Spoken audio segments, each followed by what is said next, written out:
So I'm going to begin with some basics, and then you'll have a chance after you've seen everything to decide whether you've had any questions answered that you might already have in your mind, or if you have additional questions. So what I'd like you to do is make sure to have notes ready for yourself if you want to jot down anything that comes to mind as I'm going through this. If some things are slightly clear, but there's one item that you had more questions on, or you wanted me to go back and cover something, or you had a question that just didn't get addressed at all. So be ready with those when we get to the end of the presentation. And I will try to keep the presentation part relatively short so that we can go into the classroom and I can start moving around live and show you where things are in the classroom and what you're going to be doing. And then you'll be able to ask some questions. So I'm going to try to move my slide forward. Okay. The first thing I want to talk to you about is something that I know is an issue for a lot of students. It is for me. I tend to look at a whole bunch of work that I'm going to have to do, or to look at a class that I'm starting and say, wow, all this stuff. Even if I know how to write a 5 paragraph essay and I don't feel really scared about writing several 5 paragraph essays, still I look and there's all this work and there's all these things I have to know and do. And am I missing something, right? I think a lot of people worry that week by week in the online classroom, they're going to miss something important.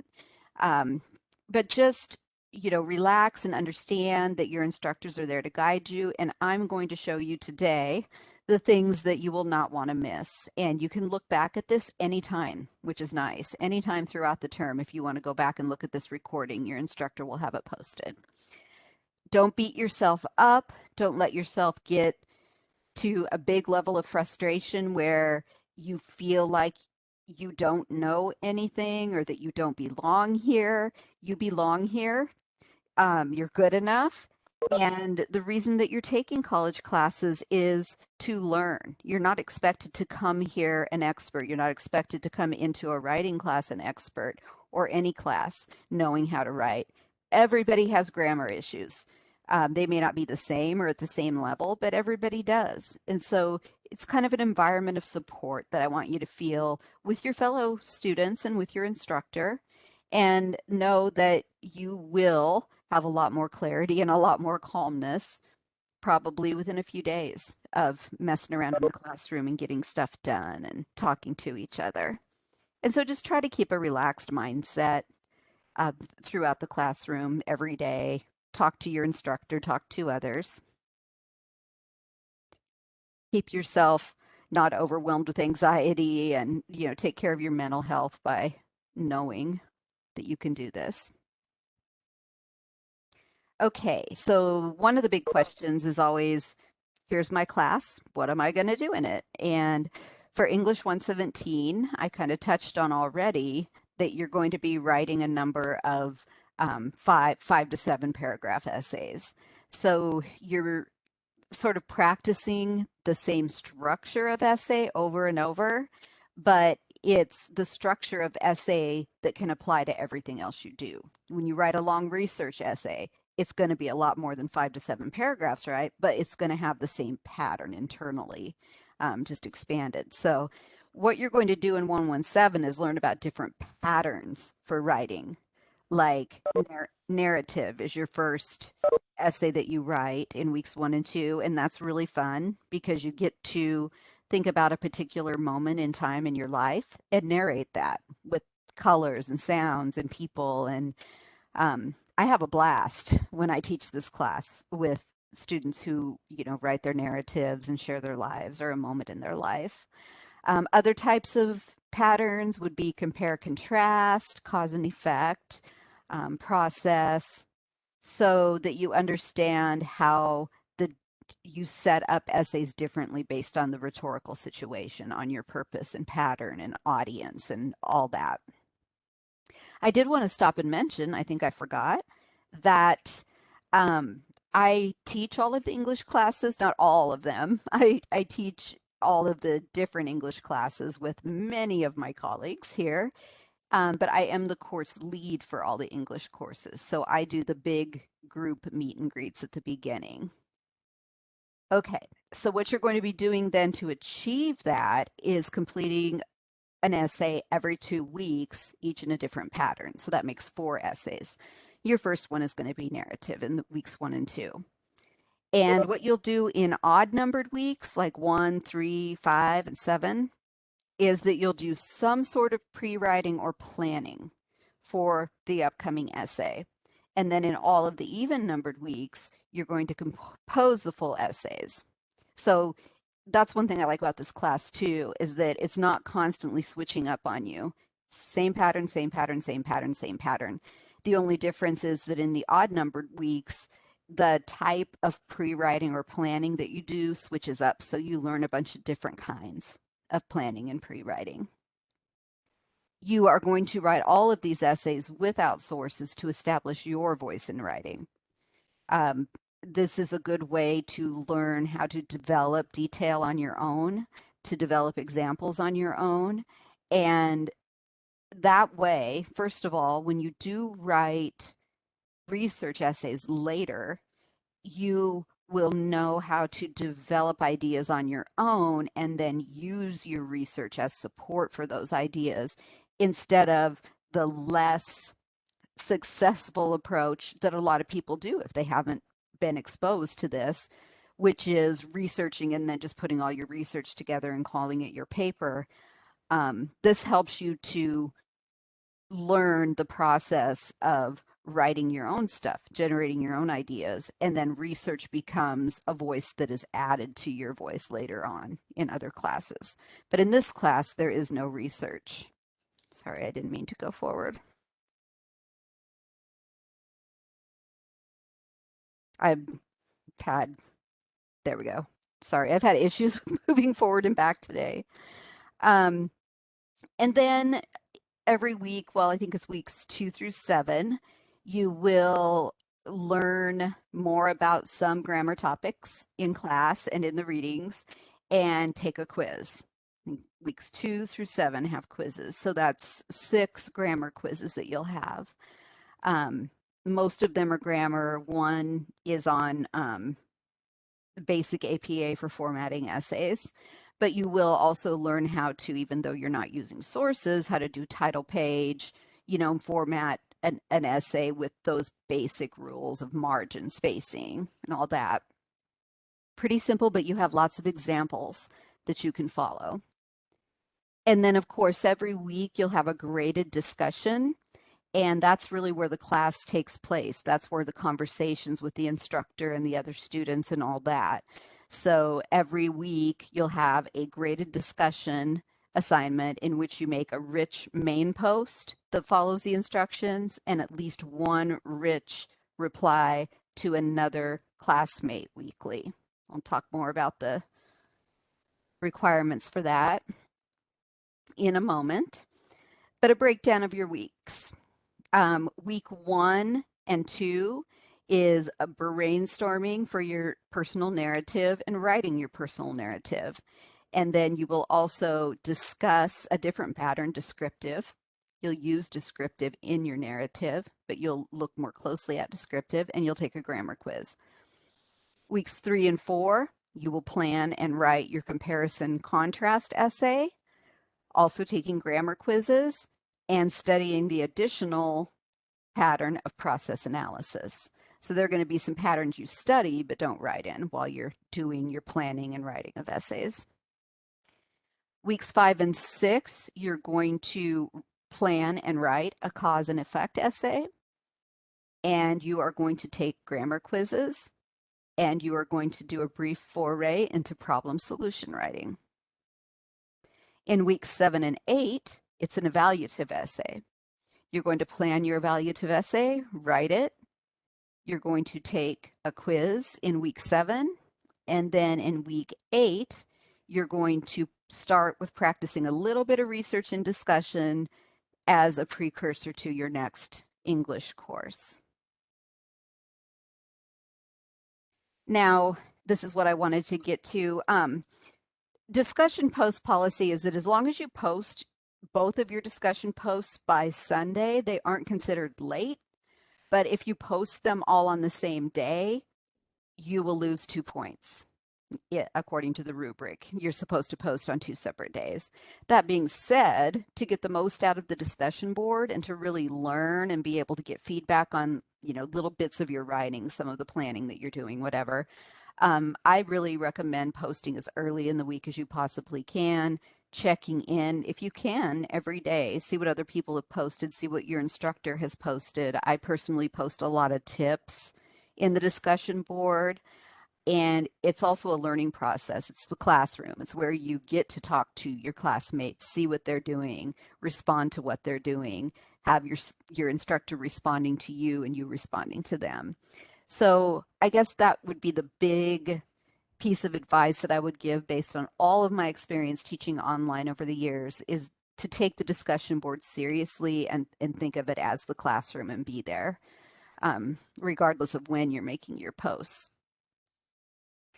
Also, just a heads up, I asked other instructors what they, some of the things they wanted me to share with students. And one of those was, can you please let them know that they're going to be getting outreach from their instructors if they, are late, if they're, doing poorly, and to explain to everyone that that outreach is going to happen if it's needed.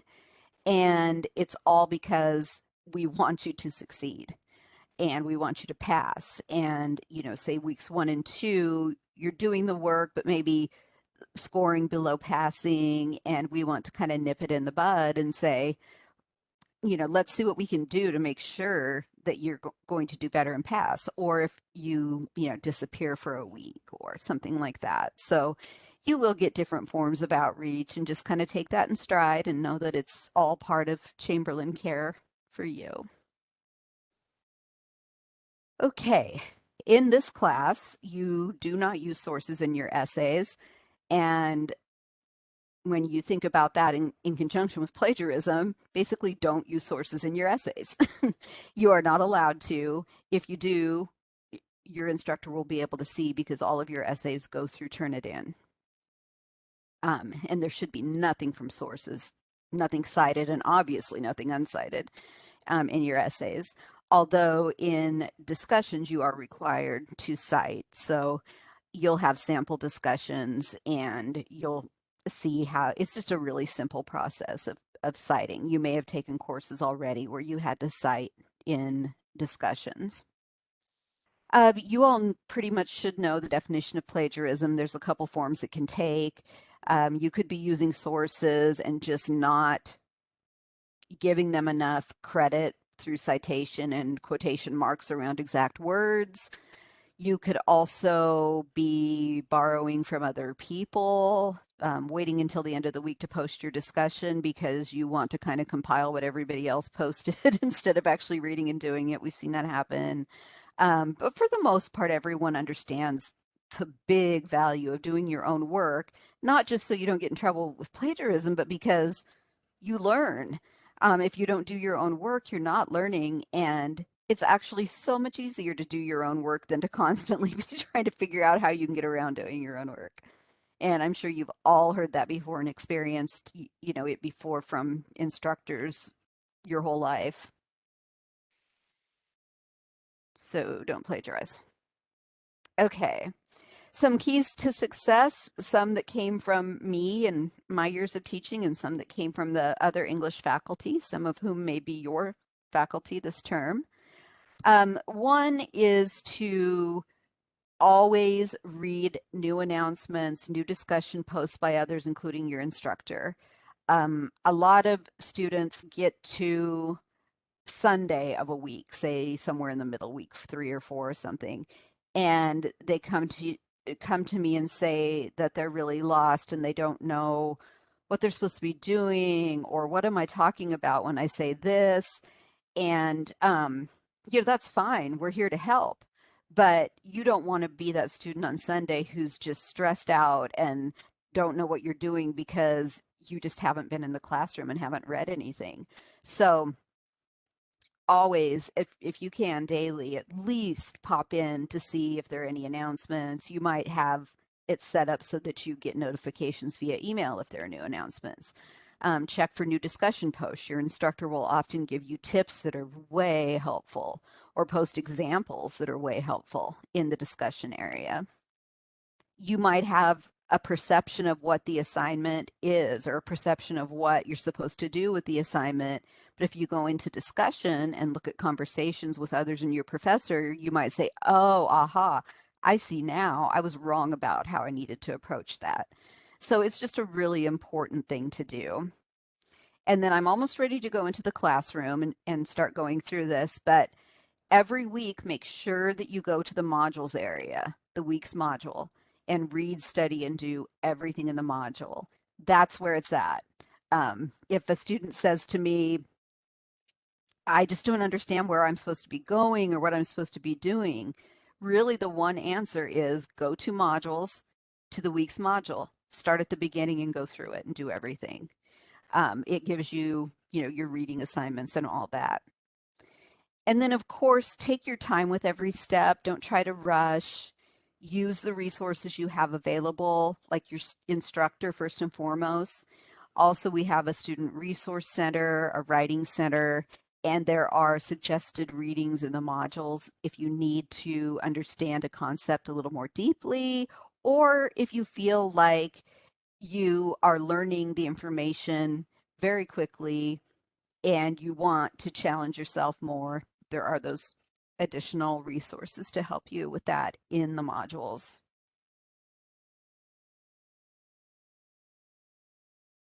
Okay, we're going to now go into the classroom, and it's going to take me a second to switch my sharing.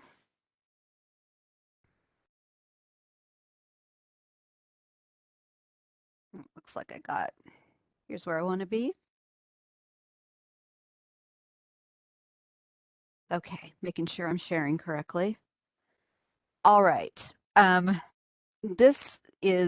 not teaching English 117 this term, so the course I have access to is mine from January. And so there's nothing in the to-do area there on the right. But normally when you log into a class, and I have it in student view, so this is what it looks like for a student, not for me. You go to do, and right now at this moment, you'll probably have, let me get my annotator out, you'll have a list of things here. And they'll all have links so that you can click on whatever that item is, and they'll have like due dates. So you can check that every time and see what it is that you need to do and when it's due. And then you'll always see recent announcements, but don't let that trick you into thinking that only recent announcements are the ones you have to look at, especially in week one, because in week one, they only show 3 recent announcements at any given time. And in week one, you have like 7 or 8 announcements. So make sure that you don't just rely on the recent announcements screen, but that you go to the whole announcements page, especially now, because you'll see that there are many first week announcements that you'll need to read, and I'll go to those in a moment. And then you always have your menu here. Modules is always a place to be, like I said. And I like to use the phrase just as a memory device, magic modules. Some of you are familiar with the format and know how important it is to go to the modules area to get yourself recentered, get yourself back on track. But if you're not, magic modules, magic modules. And when you come into the classroom, you can hit that in 2 different places. Now, start here is something that you mainly do at the beginning of class. There might be information there that you need to go back to later, but you work through that this week, taking the attestation quiz that says you are who you say you are, looking at the course introduction and all that. We'll also talk a bit about looking at your grades, and we'll also look at some of the resources that you have available to you. So I'm going to stop annotating so that I can navigate. And as I said, instead of just going by what recent announcements you have, you can go to the whole announcements page. Now, you click on something, most of the things don't take you to a new tab or a new window, which is a little bit irritating because if you want to go back to where you were before, you have to go back or find it again. So I usually use the right click open and new tab feature for pretty much anything I do in the class. That way I can go back to where I started. So you'll see the whole list, and I'll go down here. For example, you can see that from like here down was all week one stuff. So make sure that you go to the full announcements area and read all of the week one announcements. Very important stuff like how to purchase your textbook, um, late policy reminders, overview of your week one tasks that kind of walks you through what you're going to do. So these are all from your instructor, and every instructor will put their own special spin on it, but they'll usually be giving you stuff that are tips, things that you maybe would have needed a little bit more help understanding about the week. They're very important. Going back to home, now I'm going to go to modules, which I can either go to here. This is what the modules page looks like. Or I can go to here. And I'm not going to right click new tab for these because modules is kind of the landing space. Yes, you do have your home page, and yes, it's important because you have the to-do stuff and new announcements and all that. But modules is really the class all laid out and everything you need to do. So you should be doing everything, the student attestation and everything in getting started, like now, in the first couple days. The book is here. One thing I see students do is try to click on the book and then they're like, I can't get to the book. So again, that's why it's important to read all the announcements before you start because it explains how to get the book and all that. One thing you want to make sure and read, you want to make sure and do everything here, but don't skip over things that may seem dull or unimportant to you. The course introduction, for example, is really important. It helps you get grounded and understand the big picture of the course.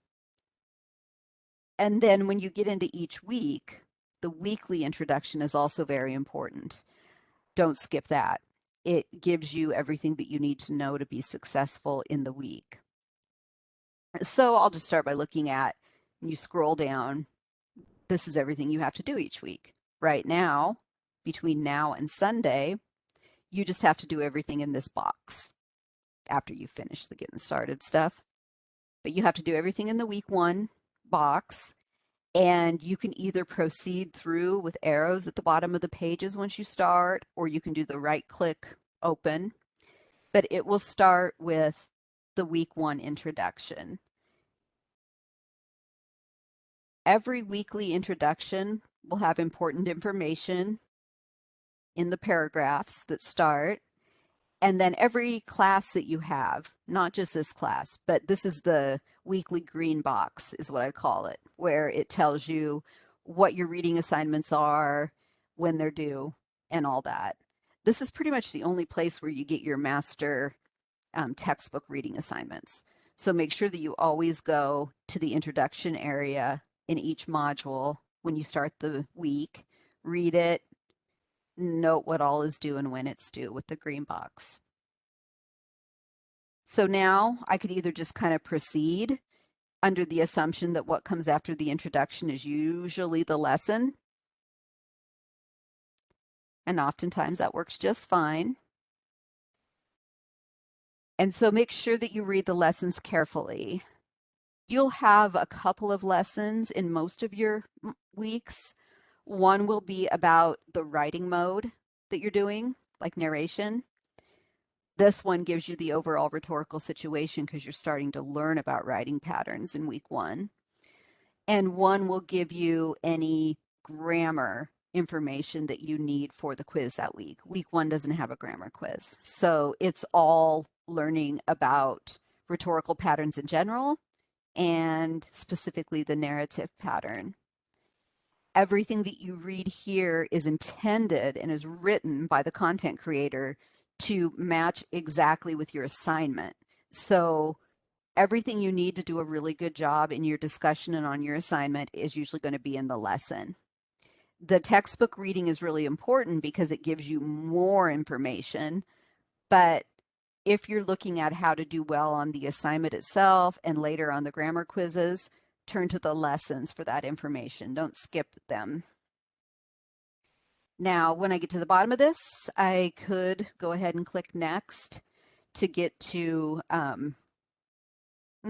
it would be a grammar lesson if I were in week 2, but we don't have one. So it's probably going to go to the introductory discussion, I'm guessing. Yeah. Now, do I want to kind of leave that guesswork out? If I want to leave that guesswork out, I can just say, here's module 1, and then I can right click and open each one.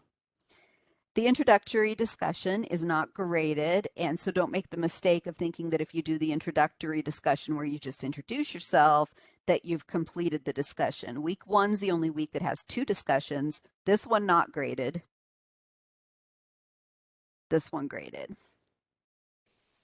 And so in your discussions, you start talking about the pattern that you're going to start working on first. And you have help with things like citing in text. There's even a sample post for the first one. And that's really, really helpful, you guys, because it helps you see how, oops, somebody's in the lobby. It helps you see how you can, you integrate your citations in a discussion post. All of our discussion rubrics are the same across the board, and they all require using sources and citing them in your main post. So having a sample post is really important in a 100 level general ed class, so that if you haven't had the experience doing that, you'll be able to see how. And it'll be trial and error. Your instructor will help you. Nobody's going to fault you and say, give you a 0 for citing incorrectly in your first discussion post. We know it's a learning process. And we also know that in a class that does not allow sources in their essays, that it's going to be a little bit less of a habit for you to know how to cite right when you're doing your discussion posts. The other thing that I want to point out is that a lot of students for their second post, which is a reply to another student, forget after, because they do all this stuff for their main post, and then they just come back on another day and decide they're going to do their reply then. Well, by then they've forgotten that there are specific instructions for the replies. So make sure that you read what the specific reply instruction is. Make sure that your reply post to your student, the one that you want graded, is about a paragraph long, really rich, really detailed, expansive, forwards the discussion in new ways. You can say good job to every single student if you want to, but make sure that you have the one that's going to be graded, is really good. And all instructors encourage you to reply and to join in as much as possible, but you'll be graded on your best reply. So make sure that that's good. If you don't reply to a classmate, it ends up taking 10 points off your score because you get a 0 for the participation part, and then you get a 0 for the not posting on 2 separate days part. So 15 out of 25 is the best you can do if you make just a main post and no reply. And those 10 points add up fast, and you also end up not feeling like you're jiving with the class and like you're learning things from other people. So make sure to read everybody's stuff and comment, not just for the required comment, but in general. It's really helpful. The discussion board is the classroom. Now, normally too, if we go to the bottom, which this one's been completed, so it's really long, if we hit next after the discussion, we usually end up on the weekly assignment.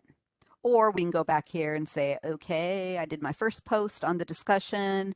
Now I want to kind of preview, even though it's Monday, I'm going to do a really good thing, and I'm going to go into the assignment and I'm going to read through it, look at the template that I'm using, fancy word for worksheet.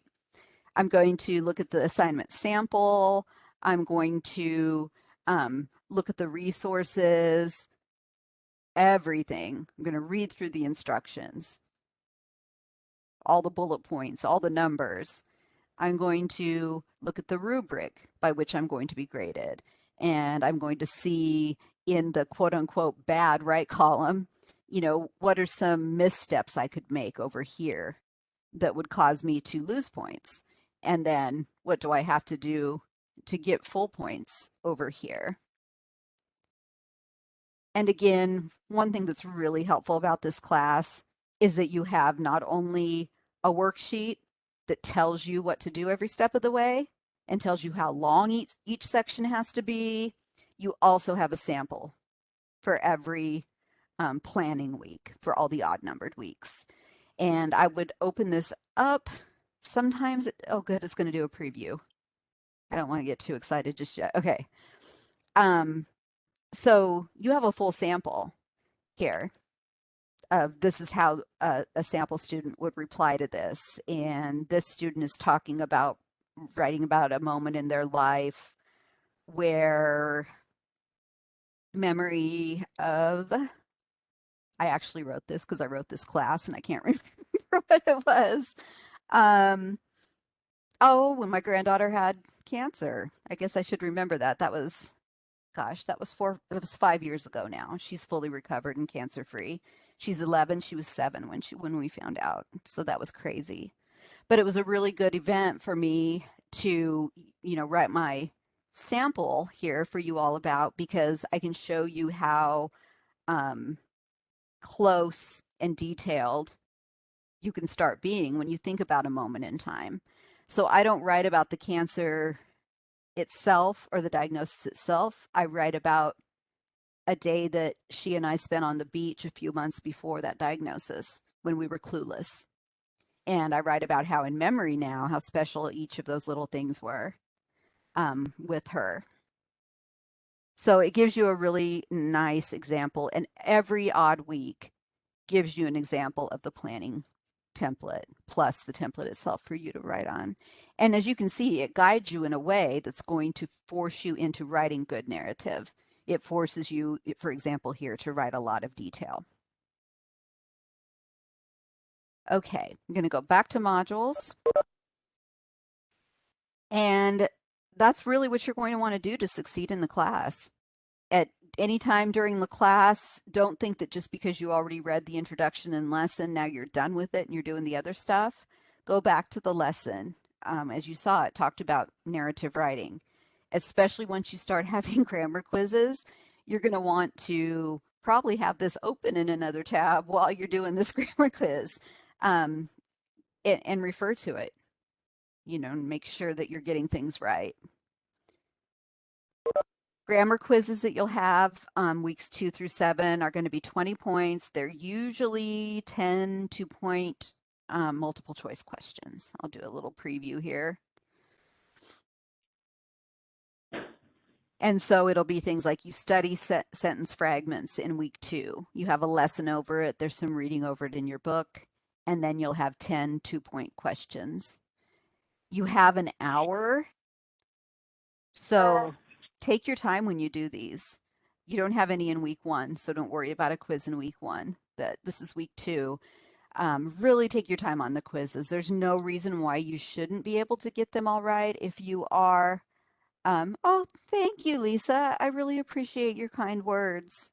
It is. It's really hard when it hits kids, and we were so blessed to find out almost immediately that the kind of cancer she has is the most survivable, and that they just take the Wilms tumor out. It's a kidney tumor, do some radiation, and within a few years, she's not even having scans anymore. So we were really blessed, but it does change you regardless. When you first found out she had cancer before she'd had her biopsy or anything, we didn't know what kind. We just knew that this little tiny 7-year-old had a mass in her that was as big as half her abdomen. So yeah, it was really scary. Thank you for those kind words. I appreciate it. But yeah, really take your time. You can go back and review your answers. Don't be hasty about it when you do have quizzes, as in starting in week 2. One more thing I'm going to show you before I open it up for questions is just a quick look at the resources you have. Academic support is kind of its own special link, but it is in resources. So I'm going to go to resources and you'll see academic support while I'm doing that. So if you go to resources, you get a lot of stuff. Definitely explore your own program's resources. I would if it were me. For my purposes and for your gen ed purposes, you're going to go to gen ed and you have different things here. A lot of students rely on our English language learner resources or English as a second language. Have many students who, for whom English is their second language, and this is so good. It addresses the exact problems that you have, that the experts know really take time to work out. You can get to the point of being a really good writer and speaker and have that one little problem with like subject verb agreement or something like that. So it's really helpful. We have a writing center, and you can go in there and look for, like I would if I were you, I would go to the writing center and have open the grammar topic that you're taking the quiz on, for example. Is all well, there will also be some stuff in there for it. But also things like how to write a good paragraph, how to write an introduction paragraph, how to write a 5 paragraph essay, how to format and stuff like that. Most of that's in the classroom, but it helps you, gives you some supplements and some extra stuff. You have the link to the library here. You'll use that more in your next English class, but if you're, trying to find an outside source for a discussion or something like that. And in week 8, you're asked, I almost said forced, you're asked to do some library research in week 8. So that's where it is. You can go in resources and then you get to the Gen Ed page, and then you go here. If you need to retrace my steps, you can take this recording and go back and pause and retrace my steps. So after you click on Gen Ed, you end up on this page. This is where you get directly when you click on this. So if you don't want to go that route, you can just go directly to this. Okay, I want to go to technology resources because the other major thing is that students, going here, I wanted to go to Canvas. There it is. Many students don't read their feedback. Either they don't think it's important or they don't know how. It is so important. I have students who go through the whole term and they're still doing the same kind of fatal error. And, or I have a student saying, why in the world did I get this score? Because they don't understand that you can read my feedback. And I spend a lot of time, all your instructors spend a lot of time doing it. So go to the Canvas dot under technology resources, and there's a bunch of stuff here, but mainly the feedback is the best. These are all videos, like this is how you view your grades. This is how you look at the feedback by your instructor. So very helpful. I'm going to actually stick this in the chat, but if your instructor, if you want to ask your instructor and say, hey, in the recording, there was a link to see our grades. Can you give us that link? They'll do that too. I'm going to stick it in here. I don't know how accessible it'll be, but if you're able to click on it and bookmark it, great. Keep in mind that if you aren't logged into the classroom right now, it's probably going to give you an error. So you just have to be logged in to get to that and to a lot of other things. Okay, I am going to stop there and see if anyone has any questions at all. Yeah, I have a question for the no, not the intro, for the discussion post this week. My instructor posted two posts. We have the first one, the process and patterns, and then they replied with like another post. Does that mean that we have two posts that we have to do? No, and I'll show you. every week for every graded discussion, your instructor will have a starter post. Okay. See, I have this. Is Uh-huh. that kind of what yours is like? Yeah, but she replied to that with like another like assignment post, and then it says like initial response and peer response. So I don't know if we have to do both of them or just like the main one, the process and patterns one. Yeah, you should only ever have to do what is up here. Okay, so just the process and patterns one. Yeah, you should never be required to do anything else. If an instructor like suggests or, asks you to do extra, that should be completely voluntary and not impact your grade at all. You only have to have the two posts, your main post and a reply to a classmate about the main post. Um, and that's it. Okay, that's it. Thank you. Yeah. And I'd hate to see you not ask your instructor and do everything you're supposed to do, which is this, I can promise you. I'm the English department lead. Um, and then have them end up grading you down because they added something extra that you didn't do. But just so you know, they can't do that. Okay. Um, and if you feel like you want to ask them, let me go. I'm going to go ahead and put my email in here.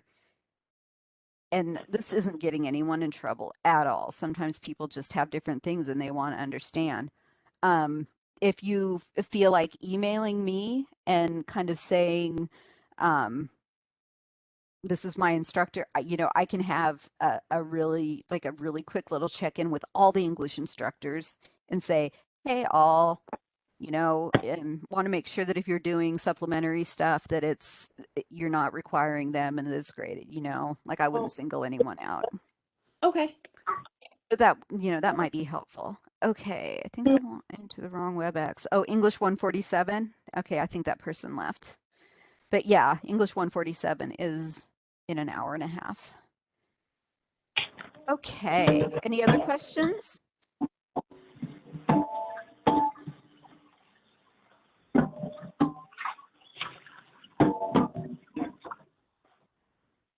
Brian, go get his coat book bag. Brian, go get your coat book bag. Shut up.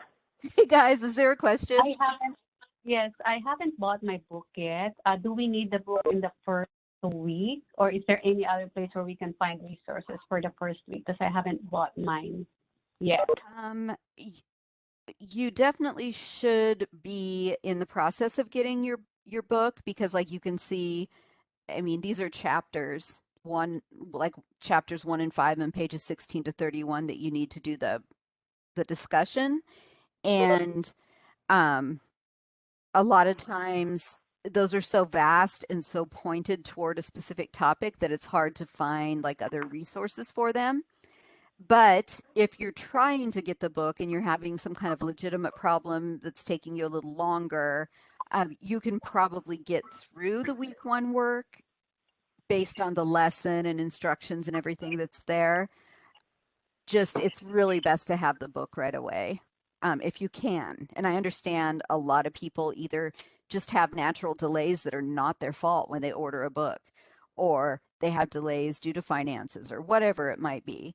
And that's fine. That's why there's so much information in the lessons to help people do stuff. But definitely go to um, the announcement and read the how to purchase your textbook. There's a step-by-step thing there that tells you exactly how to do it. And you want to be careful because there are 3 different editions of this book, 1, 2, and 3. And we're using edition 2 because edition 3 just came out and it doesn't start being in our classes until the May term. So when you go to the bookstore, they have the exact correct right book that you use for the class, the right edition and everything. So that's why it's really important to go through that process. Okay, good question. Common question. Thank you for that. Any other questions?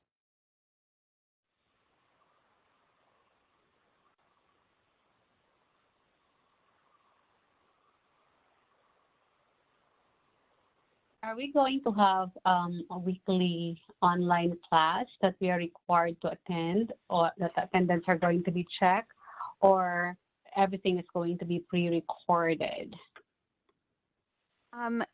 The only online session that will for sure happen is this one right here. And it is both live and recorded and will be distributed.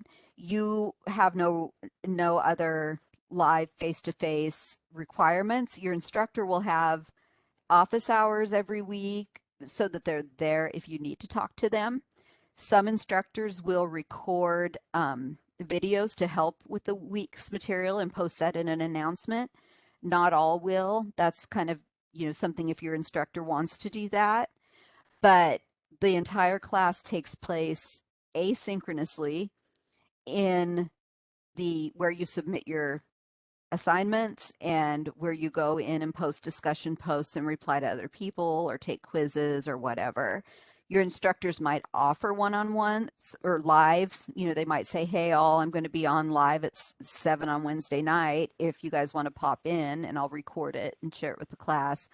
But that's not part of your requirement at all, and every teacher is different with that. If they do it, it's just them offering extra time and extra effort on their part to help you more. Great question. Any other questions?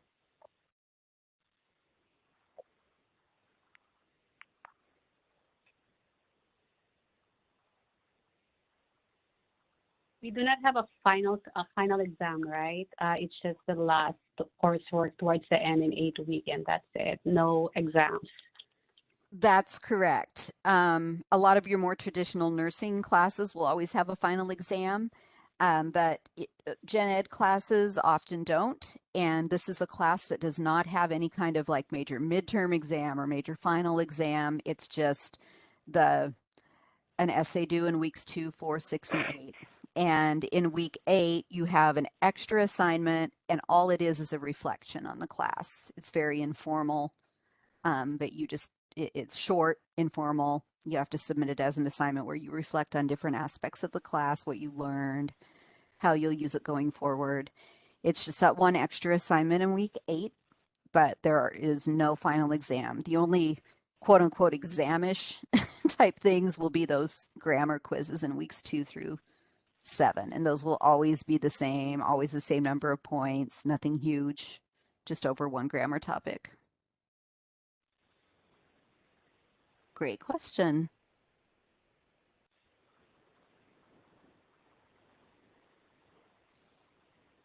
Any others?